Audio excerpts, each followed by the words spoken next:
हाँ बिल्कुल, आपका ये कथन सही है कि अपनों ने लूटा गैरों में कहाँ दम, तो कुछ हमारे लोग भी दोषी हैं। दोषी चूँकि उन्होंने देखा निजी स्वार्थ। आज ऐसा नहीं कि बीएसएल में आज जो हम लोग अप्रेंटिस के ही माध्यम से यहाँ इतने लोग आए हैं, तो ऐसा नहीं है। यहाँ हमें आने से पूर्व कई लोगों ने टेलीफोन किया कि आप इस मुद्दे पे मत आइए, अपने ही लोगों ने। तो कहीं ना कहीं आप बहुत सारे अपने लोग हैं जिनको काफ़ी मतलब धनराशि उनको दान दी जाती है या फिर उनको चंदा के रूप में दिया जाता है, उनको चुनाव लड़ने के लिए चंदा के रूप में जाता है, तो अपने लोग हैं।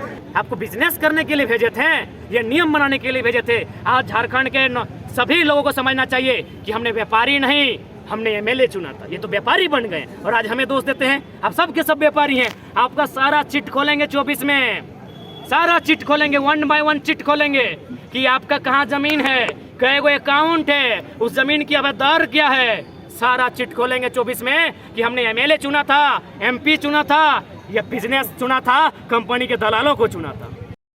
नमस्कार, मैं सोनी, आप देख रहे हैं बोकारो की आवाज न्यूज। आइए नजर डालते हैं आज की खबरों पर। बीएसएल में विस्थापितों के नियोजन को लेकर विस्थापित अप्रेंटिस संघ ने बीएसएल प्रशासनिक भवन के पास अनिश्चितकालीन गेट जाम आंदोलन शुरू कर दिया। इस दौरान अपनी मांगों के समर्थन में विस्थापितों ने जमकर नारेबाजी की। वहीं आंदोलन के समर्थन में पहुंचे झारखंडी भाषा खतियान संघर्ष समिति के केंद्रीय अध्यक्ष जयराम महतो शामिल हुए। वो बोकारो में विस्थापितों के आंदोलन में पहुंचे थे, जहां उन्होंने मीडिया के सवालों का जवाब देते हुए कहा कि पार्टी को जिन जिन क्षेत्रों से जन समर्थन मिल रहा है उन सीटों पर जीत तो निश्चित है। उन्होंने कहा कि पार्टी आने वाले विधानसभा चुनाव में सभी 81 विधानसभा और 4 लोकसभा सीटों पर चुनाव लड़ेगी।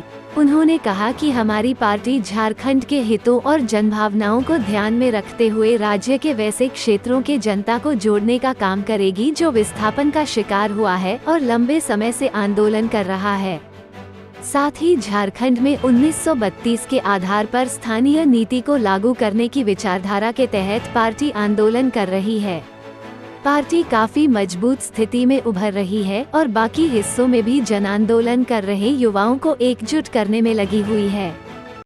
देखिए, मेरा मानना है भारत एक लोकतांत्रिक व्यवस्था है और जो भी नियम कायदे कानून बनते हैं उसमें विधायिका का रोल होता है। यानी हमारे जो जनप्रतिनिधि रहे हैं, कहीं ना कहीं वो उनकी उदासीन सोच रही है या फिर जो भी कारण कहें, क्योंकि आज ये सर्वविदित है कि जितने भी कंपनी फैक्ट्री स्थापित होते हैं उनमें स्थानीय विधायक रहे, स्थानीय जो दल हैं उनके जो नेता रहे, उनको काफ़ी मोटी रकम अदा की जाती है। तो ये कमजोरी उनकी हो सकती है, लेकिन अब हम लोग चाहे विधायक रहे या सांसद रहे, अब हम लोग किसी के आश्रित होकर रहने वाले नहीं है, क्योंकि ये लड़ाई बार पार की है। हमारे पास अब खोने के लिए कुछ बचा नहीं है। तो ऐसी परिस्थिति में अब हम लोग का मानना है कि चाहे विस्थापित की लड़ाई हो या फिर अन्य मुद्दों की लड़ाई हो या बार पार की लड़ाई होगी, चाहे जो भी परिणाम होगा, क्योंकि ऐसा परिस्थिति अगर चलता रहे तो आने वाले 20 सालों में मुझे लगता है झारखंड का अस्तित्व, झारखंड का वजूद समाप्त हो जाएगा। तो इसीलिए आप समझ सकते हैं, मैं इसी आंदोलन की व्याख्या करती हूँ। ये कहीं ना कहीं दर्द का आंदोलन था। यदि दर्द का आंदोलन नहीं होता तो 50 लड़के थे, आज 5 करोड़ तक इसकी आवाज़ पहुंच चुकी है। इसका मतलब सीधा है, ये समय का आंदोलन था, नियति का आंदोलन था, ये हम लोगों का आंदोलन नहीं था। नियति समय चाहती थी कि दर्द लोगों के लिए कोई आवाज़ बने, एक आंदोलन हो और जितने शोषित वंचित लोग हैं वो एक जगह आएँ और इस बार आखिरी अपनी जो अंतिम निर्णायक लड़ाई उसे लड़ सके। हाँ बिल्कुल, आपका ये कथन सही है कि अपनों ने लूटा गैरों में कहाँ दम, तो कुछ हमारे लोग भी दोषी हैं। दोषी चूँकि उन्होंने देखा निजी स्वार्थ। आज ऐसा नहीं कि बीएसएल में आज जो हम लोग अप्रेंटिस के ही माध्यम से यहाँ इतने लोग आए हैं, तो ऐसा नहीं है। यहाँ हमें आने से पूर्व कई लोगों ने टेलीफोन किया कि आप इस मुद्दे पे मत आइए, अपने ही लोगों ने। तो कहीं ना कहीं आप बहुत सारे अपने लोग हैं जिनको काफ़ी मतलब धनराशि उनको दान दी जाती है या फिर उनको चंदा के रूप में दिया जाता है, उनको चुनाव लड़ने के लिए चंदा के रूप में जाता है, तो अपने लोग हैं। तो अब 23 सालों के झारखंड ने बहुत दुर्दशा को देखा है। अब अपने रहे या फिर कोई और रहे, अब हम लोग अपना शोषण नहीं सहेंगे।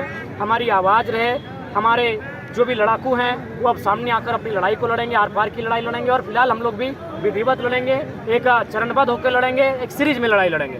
देखिए, विस्थापितों की सबसे जो पहला कारण है आपसी एकजुटता का ना होना। क्योंकि आज अगर बात करें, ऐसा नहीं, बंगाल में भी जमीन अधिग्रहण हुआ है, उड़ीसा में भी हुआ है, बाकी प्रदेशों में होता है। आए दिन अडानी कंपनी, चूँकि अभी हाईलाइटेड है, बहुत राज्यों में जमीन अधिग्रहण करती है, लेकिन वहाँ के लोग काफ़ी एकजुटता के साथ विरोध प्रदर्शन करते हैं, उस योजना को वापस करते हैं। और हमारे जो पश्चिम बंगाल की मुख्यमंत्री है माननीय ममता बनर्जी जी, वो भी टाटा नैनो ने जो जमीन अधिग्रहण किया था उसके खिलाफ आंदोलन करके आई थी। यानी सबसे प्रमुख कारण हमारे लोगों की एकजुटता का ना होना। मान के चलिए 84 गाँव, अगर हम एवरेज निकालते हैं एक गांव में 1000 आदमी तो 84,000 आदमी, अगर 84,000 आदमी अगर यहाँ खड़े हो जाएंगे, उसका आधा भी खड़ा हो जाएगा, 42,000 उसका आधा, अगर 21,000 लोग यहाँ खड़े हो जाएंगे तो मुझे लगता है यहाँ पुलिस तो छोड़िए, यहाँ तमाम फोर्सों की संख्या कम पड़ जाएगी और 1 घंटा नहीं 10 मिनट में वार्ता के लोग हो जाएंगे। एकजुटता की कमी रही है, तो इसीलिए आज हम लोग सदियों से, दशकों से ठगे जा रहे हैं। तो अब मुझे लगता है लोगों की जो एकजुटता है अब जागेगी, क्योंकि अब हमारे पास खोने के लिए कुछ नहीं बचा है। जो हमारी ये जनरेशन है इसने बहुत करीब से देखा, बेरोजगारी को देखा, विस्थापन को देखा, पलायन को देखा, भुखमरी को देखा, हर तरह से शोषण को देखा।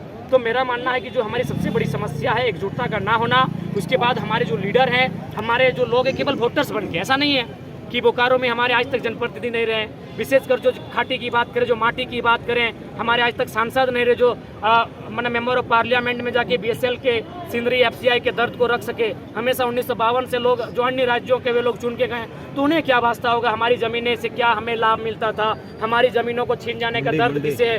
तो इसीलिए हम लोग केवल वोट बन के रहें, भीड़ बन के रहें, उसे एक नेतृत्व में तब्दील नहीं कर पाए। जबकि मेरा मानना है अगर बोकारो विधानसभा की बात कही जाए, जहां 3 लाख के आसपास अगर वोटर्स है, जिसमें मुझे लगता है 2 लाख प्लस हमारे रैयत वोटर्स है, जिसमें 1 लाख तो केवल विस्थापित वोटर है। केवल विस्थापित वोटर भी अगर एक जगह स्थापित हो जाए तो आंदोलन करने की नौबत नहीं आती, उनके बीच एक विधायक बन जाता और जीवन भर उनके लिए लड़ता। अगर एक दिन वो लड़ने के लिए आता तो अब तक इंसाफ मिल चुका था। तो हमें लगता है लोकसभा की बात करें जहाँ 18 से 20 लाख हमारी मतदान है, जिसमें हमको लगता है 12 से लगभग 15 लाख स्थानीय लोग वोटर के रूप में है, लेकिन आज तक अपना सांसद नहीं चुन पाते हैं। जबकि इसी क्षेत्र में कोयला है, आपका बागमारा में तमाम फैक्ट्रियां हैं, कल कारखाने हैं, सिंदरी में इतना बड़ा है, निरसा में तमाम आपके मैथन है, पंचायत है, बोकारो में आपका वेदांता है, कहीं डालमिया है, यहीं आपका बीएसएल है, लेकिन हम अपना मेंबर ऑफ हाउस पार्लियामेंट के लिए आज तक नहीं चुन पाए। देखिए आज हम जितना आपके सामने बात को रख रहे हैं, बेहतर बात रख रहे हैं, सुनने वाले भी बेहतर हैं और आप लोग भी बेहतर लोग हैं, लेकिन हमें एक हाउस चाहिए जहां हम रख सके, जहां बात की गरिमा हो। तो वहां हमारे लोग चुन के नहीं जा रहे हैं। इसीलिए अब हमारा 24 का ये भी लक्ष्य होगा। लोगों ने आरोप लगाया कि आप लोग आंदोलन कर रहे हैं, अब नेता बनने की क्या जरूरत है, MP MLA बनने की क्या जरूरत है। तो हम लोग बोले कि सड़क में आप कितना भी आंदोलन करें, सड़क में कितना भी रखें, जब तक हाउस में आपकी बातों को कोई नहीं रखे उसकी गरिमा नहीं बढ़ती है। इसलिए हम लोग हाउस में जाएंगे और जब जब वहाँ डिबेट होगा, जब जब हमें मौका मिलेगा अपनी बात को रखने का, हम लोग कभी बोकारो BSL का बात रखेंगे, कभी FCI सिंदरी का, तो कभी पंचायत डैम का बात रखेंगे, तो कभी डालमिया का, तो कभी आपका DBC का बात रखेंगे। अच्छा ये बताइए महतो का नेता आप या सुदेश महतो? दादा एक बार फिर से को महतो का नेता आप या सुदेश महतो? देखिए दादा, हम महतो का नेता नहीं है, हम विस्थापितों का नेता हैं, नेता भी नहीं है, हम उनका भाई है, उनके बीच का एक बेटा है। I am not a leader, हम अभी तक कोई लीडर नहीं है, ना कोई स्थापित हुए हैं। हम आज भी उनका बेटा है, उनकी दर्द को समझने वाला और उनकी बातों को बेबाकी से कोई रहे सामने रखने वाला। उसके अलावा जो भी लीडर है भैया वो लीडर है, उनको लीडरबाद मुबारक हो। हम एक बेटा हैं और बेटा बन के ही आजीवन रहेंगे और उनके हक अधिकार की लड़ाई। बोकारो की जनता बिरिंची नारायण को चुने हैं और बिरिंची नारायण जो है BSL प्रबंधक को चेतावनी दिए हैं, आप उनके बारे में उल्टी पुल्टी कमेंट करें दादा? ठीक है आपका भी उत्तर, पहले दादा का उत्तर। अच्छा देखिए हम लोग सबसे पहले टारगेट करेंगे कि जहाँ माने बेकार सांसद पड़े, जो लोग हमारी माटी से वास्ता नहीं रखते, और विशेषकर हम लोग कम से कम तो 14 में से आधा दर्जन प्लस सीटों में हम लोग लड़ेंगे। हालांकि बहुत चैलेंजिंग है ये कहना, हम स्वीकारते हैं, कहना और करना, एक नई पार्टी बन के एक नए नेता बना स्थापित करना बहुत चैलेंजिंग है। लेकिन मुझे लगता है हमारे पास मुद्दे अच्छे हैं, हमारे पास हमारी सबसे बड़ी ताकत है हमारी निडरता, हमारी जानकारी, तो इस हिसाब से हम लोग बेहतर होंगे। आपके सवाल का उत्तर है बिरंची। अच्छा एक चीज और इसी उनका कमीशन है कड़ी में, एक चीज इसी कड़ी में है कि लेकिन अभी जितने भी नेता है या चेतावनी पार्टी तो है, प्रबंधक को दे रहे हैं ना। जयराम महतो कौन? जो हम लोग अभी जीत नहीं पाए हैं, सो इतना तकलीफ है। आपकी जुबान पे हमारे नाम का चर्चा है। अरे आप कौन होते हैं, हम क्यों पूछेंगे झारखंड के नेताओं को? हमारे चर्चे नीतीश कुमार के पास है। For your kind of information, हमारे चर्चे नीतीश कुमार के पास है। लॉजिकली समझा देते हैं।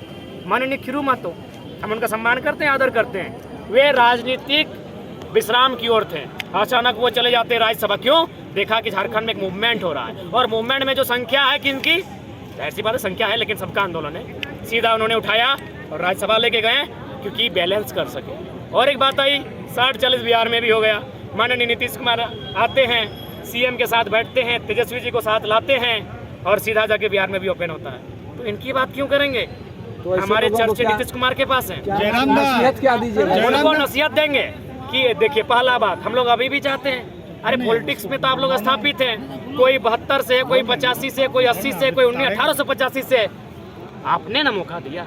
जयराम महतो और तमाम जो युवा हैं जो राजनीति का रण नहीं जानते हैं, नौसिखिए हैं, अभी भी नाक साफ करते दिखते हैं, इनको आपने ना मौका दिया। आप अगर इस राज्य के हितार्थ के लिए, लोगों के दुख दर्द को हल करने के लिए अगर नियम बनाने की बात करते तो हम यहाँ तक आते ही नहीं। लेकिन आपने क्या किया?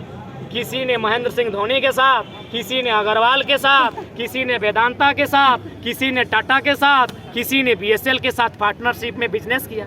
आपको बिजनेस करने के लिए भेजे थे, ये नियम बनाने के लिए भेजे थे। आज झारखंड के सभी लोगों को समझना चाहिए कि हमने व्यापारी नहीं, हमने एमएलए चुना था। ये तो व्यापारी बन गए और आज हमें दोष देते हैं। आप सब के सब व्यापारी हैं। आपका सारा चिट खोलेंगे 24 में, सारा चिट खोलेंगे, 1 बाय 1 चिट खोलेंगे कि आपका कहाँ जमीन है, कई गो अकाउंट है, उस जमीन की अवैधता क्या है। सारा चिट खोलेंगे 24 में कि हमने एमएलए चुना था, एमपी चुना था, या बिजनेस चुना था, कंपनी के दलालों को चुना था।